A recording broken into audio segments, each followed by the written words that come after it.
नमस्कार। आप सुन रहे हैं बोलती किताबें। दोस्तों, आज के इस अंक में मैं लाई हूँ आपके लिए अमृता प्रीतम की एक और दिल को छू लेने वाली कहानी, जिसका शीर्षक है बृहस्पतिवार का व्रत। ये कहानी आधारित है कॉल गर्ल की जिंदगी पर। उसकी जिंदगी में क्या संघर्ष होता है, उसी पर आधारित ये कहानी है। चलिए सुनते हैं कहानी। बृहस्पतिवार का व्रत कहानी उस जमीन पर खड़ी है जिससे मैं वाकिफ नहीं थी। एक बार एक अजनबी लड़की ने आकर मिन्नत सी की कि मैं उसकी कहानी लिख दूं, और एक ही सांस में उसने कह दिया, मैं कॉल गर्ल हूँ। उसी से तन बदन बेचने वाली लड़कियों के रोजगार का कुछ अता पता लिया और उसके अंतर में पलती हुई उस पीड़ा को जाना, जो घर का एक स्वप्न लिए हुए मन्नत मुराद मांगती है किसी आने वाले जन्म के लिए। आज बृहस्पतिवार था, इसलिए पूजा को आज काम पर नहीं जाना था। बच्चे के जागने की आवाज से पूजा जल्दी से चारपाई से उठी और उसने बच्चे को पालने में से उठाकर अपनी अलसाई से छाती से लगा लिया। मन्नू देवता, आज रोना नहीं। आज हम दोनों सारा दिन बहुत सी बातें करेंगे। सारा दिन। यह सारा दिन पूजा को हफ्ते में एक बार नसीब होता था। इस दिन वह मन्नू को अपने हाथों से नहलाती थी, सजाती थी, खिलाती थी और उसे कंधे पर बिठाकर आसपास के बगीचे में ले जाती थी। यह दिन आया का नहीं, माँ का होता था। आज भी पूजा ने बच्चे को नहला धुलाकर और दूध पिलाकर जब चाबी वाले खिलौने उसके सामने रख दिए, तो बच्चे की किलकारियों से उसका रोम रोम पुलकित हो गया। चैत्र मास के प्रारंभिक दिन थे। हवा में एक स्वाभाविक खुशबू थी और आज पूजा की आत्मा में भी एक स्वाभाविक ममता छलक रही थी। बच्चा खेलते खेलते थककर उसकी टांगों पर सिर रखकर ऊँघने लगा, तो उसे उठाकर गोदी में डालते हुए वह लोरियों जैसी बातें करने लगी। मेरे मन्नू देवता को फिर नींद आ गई। मेरा नन्हा सा देवता बस थोड़ा सा भोग लगाया और फिर सो गया। पूजा ने ममता से विभोर होकर मन्नू का सिर भी चूम लिया, आंखें भी, गाल भी, गर्दन भी, और जब उसे उठाकर चारपाई पर सुलाने लगी, तो मन्नू कच्ची नींद के कारण रोने लगा। पूजा ने उसे उठाकर फिर कंधे से लगा लिया और दुलार करने लगी। मैं कहीं नहीं जा रही मन्नू, आज मैं कहीं नहीं जाऊंगी। लगभग 1.5 वर्ष के मन्नू को शायद आज भी यह एहसास हुआ था कि माँ जब बहुत बार उसके सिर व माथे को चूमती है, तो उसके बाद उसे छोड़कर चली जाती है, और कंधे से कसकर चिपटे हुए मन्नू को वह हाथ से दुलारती हुई कहने लगी, हर रोज तुम्हें छोड़कर चली जाती हूँ ना। जानते हो कहाँ जाती हूँ? मैं जंगल में से फूल तोड़ने नहीं जाऊंगी तो अपने देवता की पूजा कैसे करूंगी?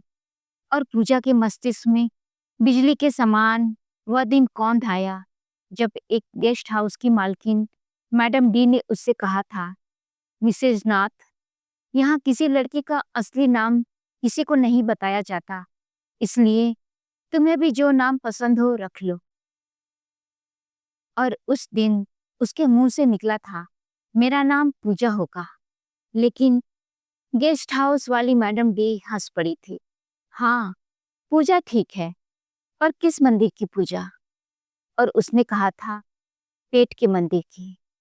जब बच्चे की आंखों में इत्मीनान से नींद भरती, तो पूजा ने उसे चारपाई पर लिटाते हुए पैरों के बल चारपाई के पास बैठकर अपना सिर उसकी छाती के निकट चारपाई की पाटी पर रख दिया और कहने लगी, क्या तुम जानते हो मैंने अपने पेट को उस दिन मंदिर क्यों कहा था? जिस मिट्टी में से किसी देवता की मूर्ति मिल जाए, वहां मंदिर बन जाता है। तो मन्नू देवता मिल गया तो मेरा पेट मंदिर बन गया, और मूर्ति को अर्घ्य देने वाली जल के समान पूजा की आंखों में पानी भर आया। मन्नू, मैं तुम्हारे लिए फूल चुनने जंगल में जाती हूँ। बहुत बड़ा जंगल है, बहुत भयानक, चीतों से भरा हुआ, भेड़ियों से भरा हुआ, सांपों से भरा हुआ और पूजा के शरीर का कंपन उसकी हथेली में आ गया, जो मन्नू की पीठ पर पड़ी थी। और अब वह कंपन शायद हथेली में से मन्नू की पीठ में भी उतर रहा था।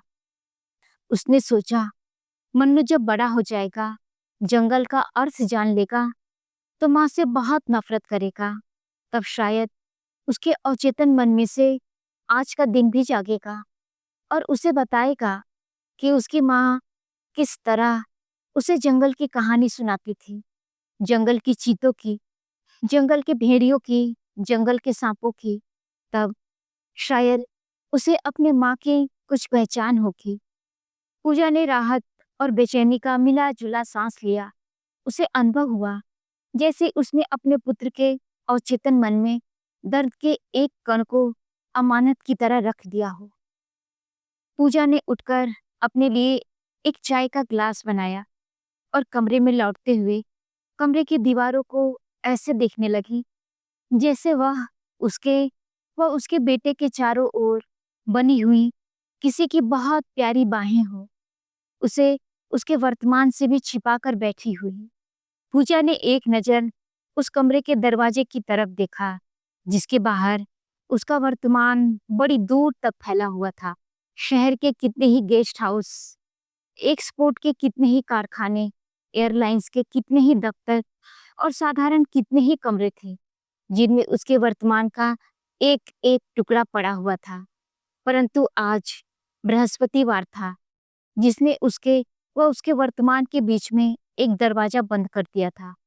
बंद दरवाजे की हिफाजत में खड़ी पूजा को पहली बार यह ख्याल आया कि उसके धंधे में बृहस्पतिवार को छुट्टी का दिन क्यों माना गया है। इस बृहस्पतिवार की गहराई में अवश्य कोई राज होगा, वह नहीं जानती थी। अतः खाली-खाली निगाहों से कमरे की दीवारों को देखने लगी। इन दीवारों के उस पार उसने जब भी देखा था, उसे कहीं अपना भविष्य दिखाई नहीं दिया था। केवल यह वर्तमान था, जो रेगिस्तान की तरह शहर की बहुत सी इमारतों में फैल रहा था। और पूजा यह सोचकर कांप उठी कि यही रेगिस्तान उसके दिनों से महीनों में फैलता हुआ एक दिन महीनों से भी आगे उसके बरसों में फैल जाएगा। और पूजा ने बंद दरवाजे का सहारा लेकर अपने वर्तमान से आंखें फेर ली। उसकी नजरें पैरों के नीचे फर्श पर पड़ी तो बीते हुए दिनों के तहखाने में उतर गई। तहखाने में बहुत अंधेरा था। बीती हुई जिंदगी का पता नहीं क्या क्या कहाँ कहाँ पड़ा हुआ था। पूजा को कुछ भी दिखाई नहीं दे रहा था, परंतु आंखें जब अंधेरे में देखने की अभ्यस्त हुई तो देखा तहखाने की बाईं तरफ दिल की ओर एक कण सा चमक रहा था। पूजा ने घुटनों के बल बैठकर उसे हाथ से छुआ। उसके सारे बदन में एक गर्म सी लकीर दौड़ गई और उसे पहचान लिया। यह उसके इश्क का जर्रा था, जिसमें कोई आग आज भी सलामत थी। और इसी रोशनी में नरेंद्र का नाम चमका था, नरेंद्र नाथ चौधरी का, जिससे उसने बेपनाह मोहब्बत की थी। और साथ ही उसका अपना नाम भी चमका, गीता, गीता श्रीवास्तव। वह दोनों अपनी अपनी जवानी की पहली सीढ़ी चढ़े थे, जब एक दूसरे पर मोहित हो गए। परंतु चौधरी और श्रीवास्तव दो शब्द थे जो एक दूसरे के वजूद से टकरा गए थे। उस समय नरेंद्र ने अपने नाम से चौधरी व गीता ने अपने नाम से श्रीवास्तव शब्द छाड़ दिया था। दोनों टूटे हुए पंखों वाले पक्षियों की तरह हो गए थे। चौधरी श्रीवास्तव दोनों शब्दों की एक मजबूरी थी, चाहे अलग अलग तरह की थी। चौधरी शब्द के पास अमीरी का गुरूर था, इसलिए उसकी मजबूरी उसका यह भयानक गुस्सा था जो नरेंद्र पर बरस पड़ा था। और श्रीवास्तव के पास बीमारी और गरीबी की निराशा थी, जिसकी मजबूरी गीता पर बरस पड़ी थी। और पैसे के कारण दोनों को कॉलेज की पढ़ाई छोड़नी पड़ी थी। और जब एक मंदिर में जाकर दोनों ने विवाह किया था, तब चौधरी और श्रीवास्तव दोनों सब उसके साथ मंदिर में कहीं नहीं गए थे। और मंदिर से वापस लौटते कदमों के लिए चौधरी घर का अमीर दरवाजा गुस्से के कारण बंद हो गया था और श्रीवास्तव घर का गरीबी की मजबूरी के कारण। और फिर किसी रोजगार का कोई भी दरवाजा ऐसा नहीं था जो उन दोनों ने खटकाकर न देखा हो। सिर्फ देखा था कि हर दरवाजे से मस्तक पटक पटक कर उन दोनों को मस्तकों पर सख्त उदासी के नील पड़ गए थे। रातों को वह बीते हुए दिनों वाले हॉस्टलों में जाकर किसी अपने जानने वाले के कमरे में पनाह मांग लेते थे और दिन में उनके पैरों के लिए सड़कें खुल जाती थी। वही दिन थे जब गीता को बच्चे की उम्मीद हो आई थी। गीता की कॉलेज की सहेलियों ने और नरेंद्र के कॉलेज के दोस्तों ने उन दिनों में कुछ पैसे इकट्ठे किए थे और दोनों ने जमुना पार की एक निची बस्ती में सरकंडों की एक झुग्गी बना ली थी, जिसके बाहर चारपाई बिछाकर गीता आलू, गोभी, टमाटर बेचने लगी और नरेंद्र नंगे पांव सड़कों पर घूमता हुआ काम ढूंढने लगा था। खैरायती अस्पताल के दिन और भी कठिन थे और जब गीता अपने 7 दिन के मन्नू को गोद में लेकर सरकंडों की झुग्गी में वापस आई थी, तो बच्चे के लिए दूध का भी सवाल झुग्गी में आकर बैठ गया था और कमेटी के नलके से पानी भरकर लाने वाला समय। पूजा के पैरों में दर्द की तरह एक लहर उठकर आज भी उसके पैरों को सुन्न करती हुई ऊपर की रीढ़ की हड्डी में फैल गई, जैसे उस समय फैलती थी जब वह गीता थी और उसके हाथ में पकड़ी हुई पानी की बाल्टी का बोझ पीठ में भी दर्द पैदा करता था और गर्भ वाले पेट में भी। पूजा ने तहखाने में पड़े हुए दिनों को वही हाथ से झटक कर अंधेरे में फेंक दिया, जो आज भी उसके मन के अंधेरे में चमक रहा था। जब वह घबराकर नरेंद्र की छाती से कसकर लिपट जाती थी, तो उसकी अपनी छाती में से सुख पिघलकर उसकी रगों में दौड़ने लगता था। पूजा के पैरों में फिर एक कंपन उसके माथे तक गया, जब तहखाने में पड़े हुए दिनों में से अचानक एक दिन उठकर कांटे की तरह उसके पैरों में चुभ गया, जब नरेंद्र को हर रोज हल्का हल्का बुखार चढ़ने लगा था और वह मन्नू को नरेंद्र की चारपाई के पास डालकर नौकरी की तलाश करने चली गई थी। उसे यह विचार आया कि वह इस देश में जन्मी पली नहीं थी। बाप की तरफ से वह श्रीवास्तव कहलाती थी, परंतु वह नेपाल की लड़की थी, माँ की तरफ से नेपाली। इसी कारण उसे शायद अपने या किसी और देश के दूतावास में जरूर कोई नौकरी मिल जाएगी और इसी सिलसिले में वह सब्जी बेचने का काम नरेंद्र को सौंपकर हर रोज नौकरी की तलाश में जाने लगी थी। Mister H.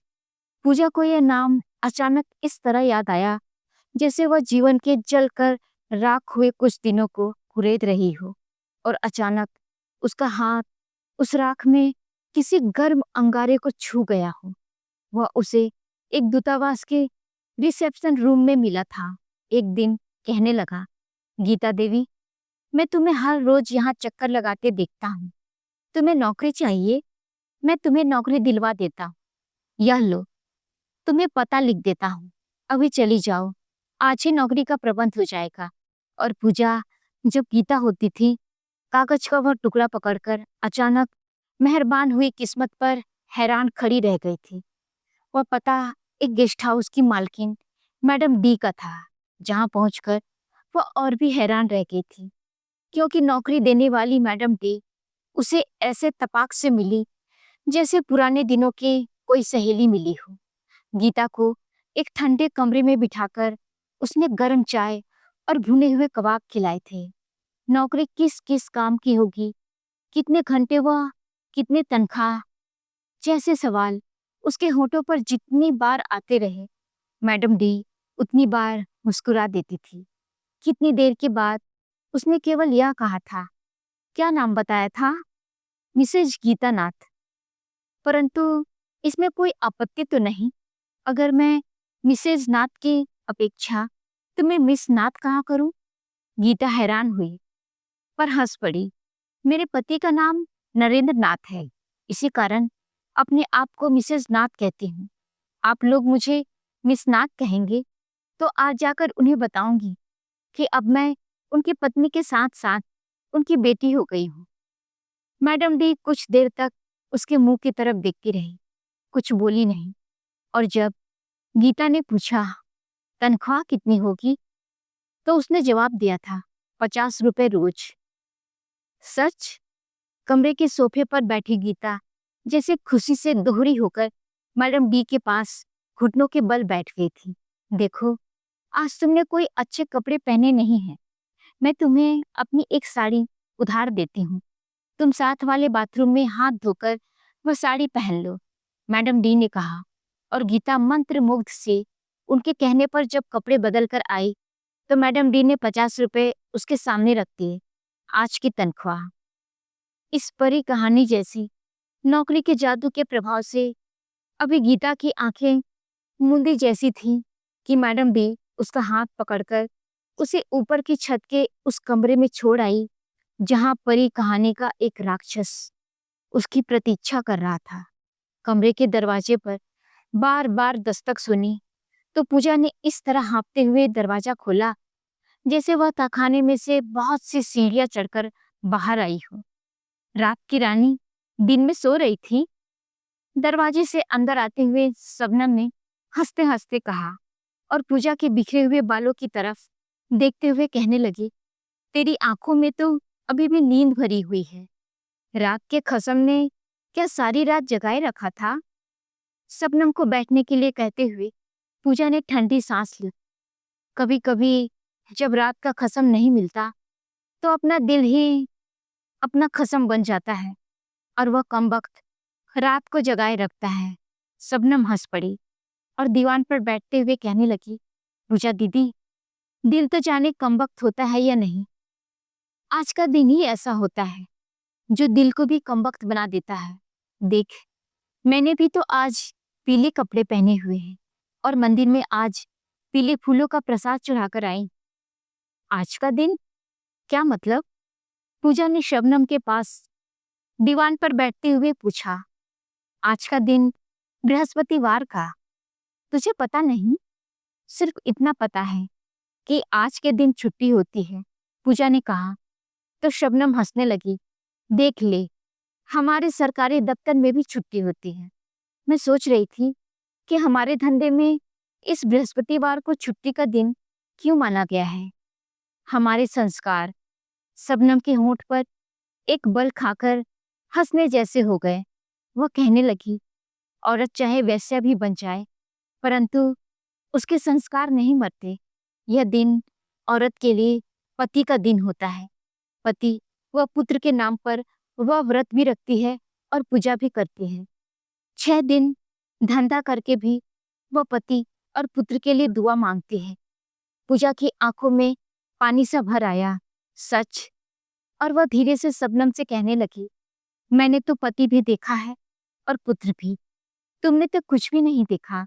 जब कुछ ना देखा हो तभी तो सपना देखने की जरूरत पड़ती है। शबनम ने एक गहरी सांस ली। इस धंधे में आकर किसने पति देखा है? और कहने लगी, जिसे कभी मिल भी जाता है तो वह 4 दिन के बाद पति नहीं रहता, दलाल बन जाता है। तुझे याद नहीं, एक शैला होती थी। शैला? पूजा को वह सांवली सी और बाकी सी लड़की याद हो आई जो एक दिन अचानक हाथ में हाथी दांत का चूड़ा पहनकर और मांग में सिंदूर भरकर मैडम को अपनी शादी का तोहफा देने आई थी और गेस्ट हाउस में लड्डू बांट गई थी। उस दिन उसने बताया था कि उसका असली नाम कांता है। शबनम कहने लगी, वही शैला जिसका नाम कांता था। तुझे पता है उसका क्या हुआ? कोई ग्राहक उसका था जिसने उसके साथ विवाह कर लिया था। ऐसे पति विवाह के मंत्रों को भी धोखा देते हैं। यहाँ दिल्ली में उसे बहुत से लोग जानते होंगे, बंबई में कोई नहीं जानता। इसीलिए वहां वे नेक जिंदगी शुरू करेंगे। फिर पूजा की सांसें जैसे रुक सी गई। अब सुना है कि वहां बंबई में वह आदमी उस नेक जिंदगी से बहुत पैसे कमाता है। पूजा के माथे पर त्योरियां पड़ गई। वह कहने लगी, फिर तू मंदिर में उस तरह का पति क्यों मांगने गई थी? शबनम चुप हो गई। फिर कहने लगी, नाम बदलने से कुछ नहीं होता। मैंने नाम तो शबनम रख लिया परंतु अंदर से वही शकुंतला हूँ जो बचपन में किसी दुष्यंत का सपना देखती थी। अब ये समझ लिया है कि जैसे शकुंतला की जिंदगी में वो अभी दिन आया था जब दुष्यंत उसे भूल गया था। मेरा यह जन्म उसी दिन जैसा है। पूजा का हाथ अनायास ही शबनम के कंधे पर चला गया और शबनम ने आंखें नीची कर ली। कहने लगी, मैं जानती हूँ इस जन्म में मेरा यह साप उतर जाएगा। पूजा का निचला होंठ जैसे दांतों तले आकर कट गया। कहने लगी, तू हमेशा यह बृहस्पतिवार का व्रत रखती है? हमेशा। आज के दिन नमक नहीं खाती। मंदिर में गुड़ और चने का प्रसाद चढ़ाकर केवल वही खाती हूँ। बृहस्पति की कथा भी सुनती हूँ। जप का मंत्र भी लिया हुआ है। और जो भी विधियां हैं, शबनम कह रही थी। जब पूजा ने प्यार से उसे अपने बाहों में ले लिया और पूछने लगी, और कौन सी विधियां? शबनम हंस पड़ी।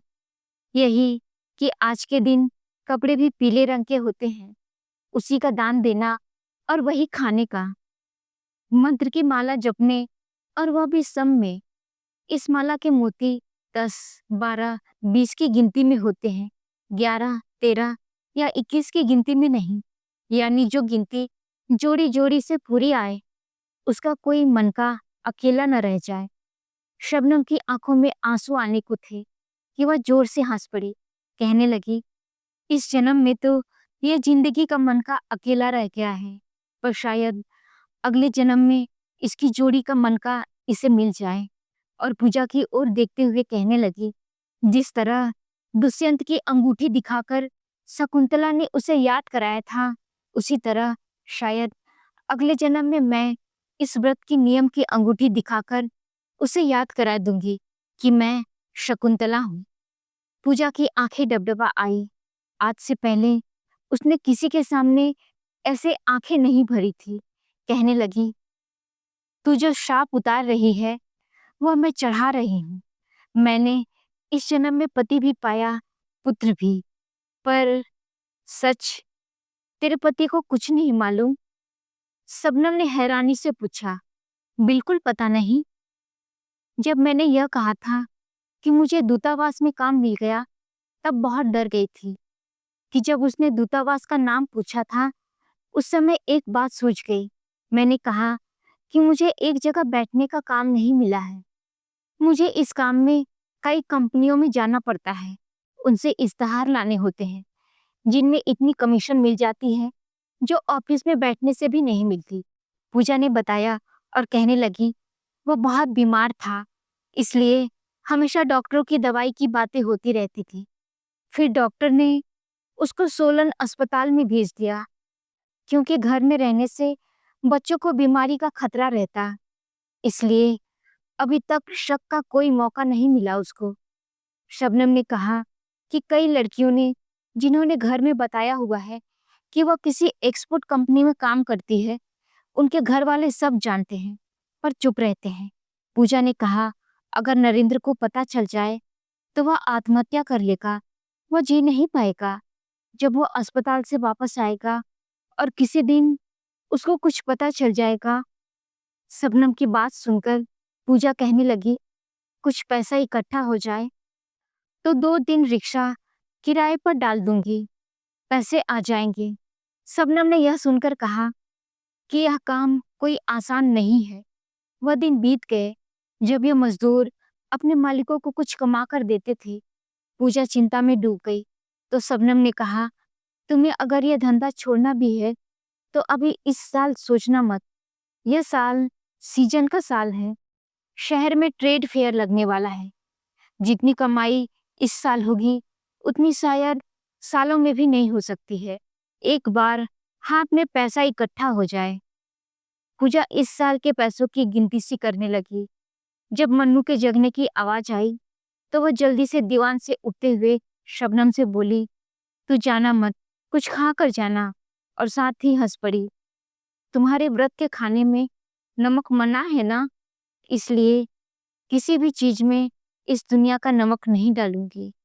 और दोस्तों, यहीं पर अमृता प्रीतम की ये कहानी समाप्त होती है। कहानी आपको कैसी लगी कमेंट में जरूर बताइएगा। मिलते हैं एक और अमृता प्रीतम की नई कहानी के साथ। अगले अंक में हम सुनेंगे दोस्तों अमृता प्रीतम की लिखी हुई एक और दिल को छू लेने वाली कहानी जिसका नाम होगा मनिया। तो दोस्तों इंतजार कीजिए अगले अंक का मनिया कहानी सुनने के लिए। तब तक के लिए नमस्कार।